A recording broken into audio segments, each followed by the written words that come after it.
It's 8 p.m. here on Saturday, June 15th, 2024, and we're letting the cows in to the middle part of this front, or this north section. I'm not entirely sure on the dimensions, but it's about 200 feet by 250 feet. So it's a pretty big area. I won't have to move them in the morning.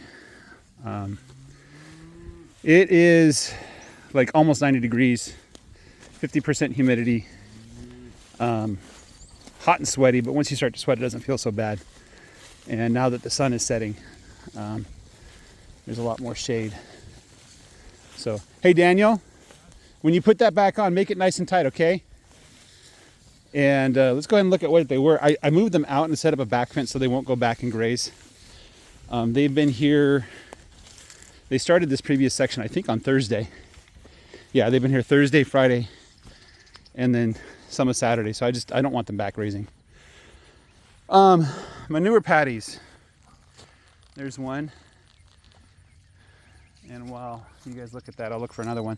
The grazing here wasn't as tough, as hard as it was in the last area. I did leave them here pretty much all day. I didn't come to the field this morning. I was driving all the way to Denton, Texas and back to pick up my kids from a church youth activity. So there's a little bit of manure there. But this is kind of what I would like to see is, in the summertime, is just very light grazings. Just don't really push the ground too much, especially in the early summer here. The summer grass can and will explode if the conditions are right.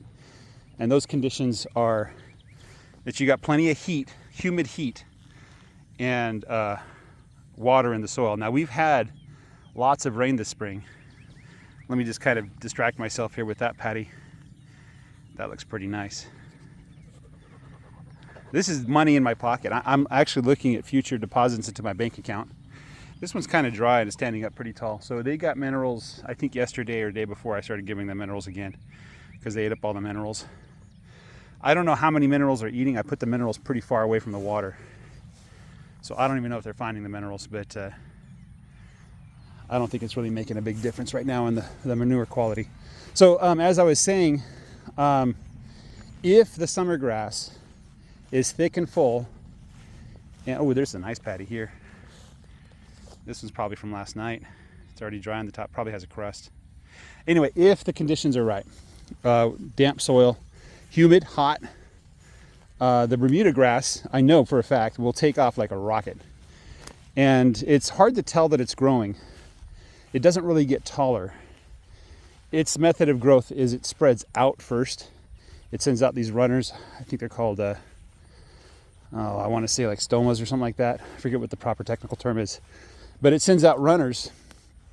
And then when it starts to run out of room to go out, it starts to go up and get thick. So it kind of gets thick and then it grows up, okay? So in my experience, and I'm no expert by any stretch of the imagination on this topic, it's kind of hard to tell when you've grazed on the summer grass appropriately. Because what the cows are doing is they're not cutting it down so much as they are thinning it out, right? So just looking at it, you're gonna say like, oh, they haven't even been here yet. You know, aside from the obvious evidence of patties and things like that. But like versus here where there's a lot of Dallas grass, you know, they graze the Dallas grass down because the Dallas grass grows up. And so I can look at this patch of grass there, and then I look across the wire over there, and I say, oh, that's what they did. They ate it down. But with the Bermuda grass, it's not the same kind of story. So it's kind of hard to tell that they've grazed on the Bermuda grass. It's hard to tell if you're grazing too much, right? And I like to be gentle with my Bermuda grass. I found that the best thing you could do for Bermuda grass is just to let it grow. And just kind of get out of its way. Okay, so here we go. Okay, so if you look at the wire, you can kind of tell there's a difference between the left and right side. They haven't been here yet, they were just here. I just let them out of this area. It's a little lighter shade of color of green, maybe a tiny bit of yellow in there. This is a deeper green, right? And then when you get down and look at it, you realize that it's kind of all cut to the same height. And then if we go to the other side of that wire, that height is not much different for the Bermuda grass. The Bermuda grass really didn't go down. So what did they do?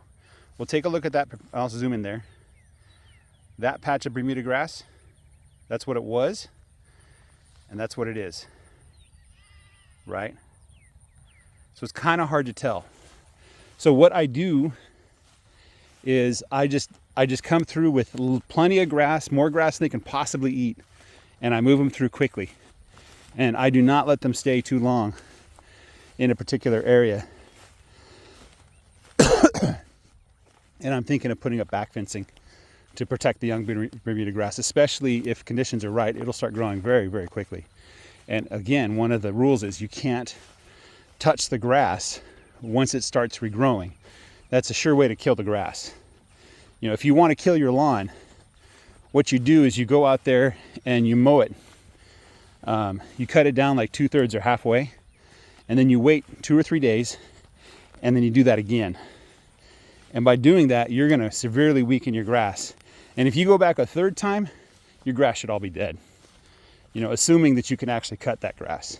It's probably going to be so short it's going to be hard to mow. But that's a surefire way to kill grass. Bamboo, for instance. Bamboo is a type of grass. It's hard to believe, but it is. Bamboo, what it does is it sends out the rhizomes under the soil to spread out. And when those rhizomes start popping up out of the ground, if you go through and graze that or cut it down, it's going to kind of go dormant for a few days, and then it's going to try again. And if you cut it down a second time and a third time, it will die. It cannot grow.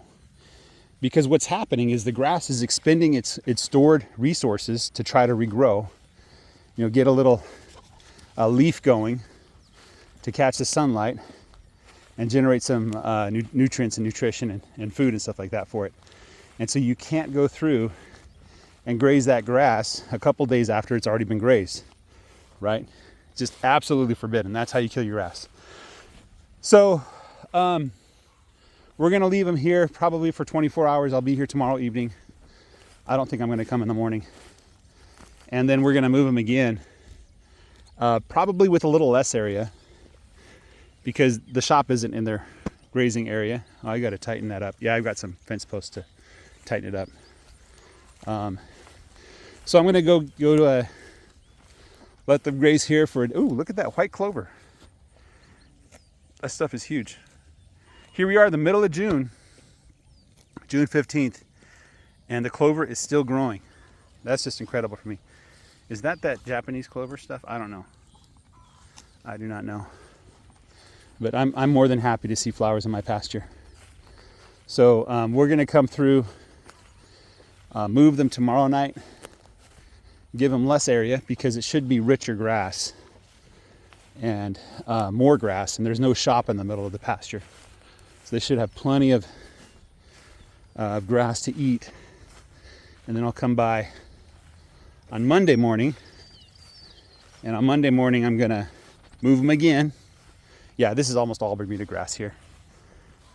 It's even gone to seed a little bit, which isn't a problem with Bermuda grass. The Bermuda grass does not die when it goes to seed. So probably we'll get maybe 4 more grazings out of this area, and then we'll be in the next row. So let's see, that's probably Monday. No, let's see. Sunday move, Sunday evening, Monday morning, Monday evening, Tuesday morning. So Tuesday evening, we're going to start on this new row. And I'm going to make it a little wider, probably 150 feet. And we're just going to start kind of grazing more quickly, grazing more lightly. And I can't wait to get to that back half of the pasture. I was just there moving my dog, and I was excited about the grass, how thick it was back there. The middle part of my pasture in the southern half is not very good. I want to give that more rest. But the eastern part is just fantastic, especially where the trees are. So I'm super excited about getting back there. Here's some more of a different kind of clover down there. Let me zoom in on that. So that stuff has gone to seed. So anyway, that's where I'm at, everybody. Have a great day. Take care. Bye-bye.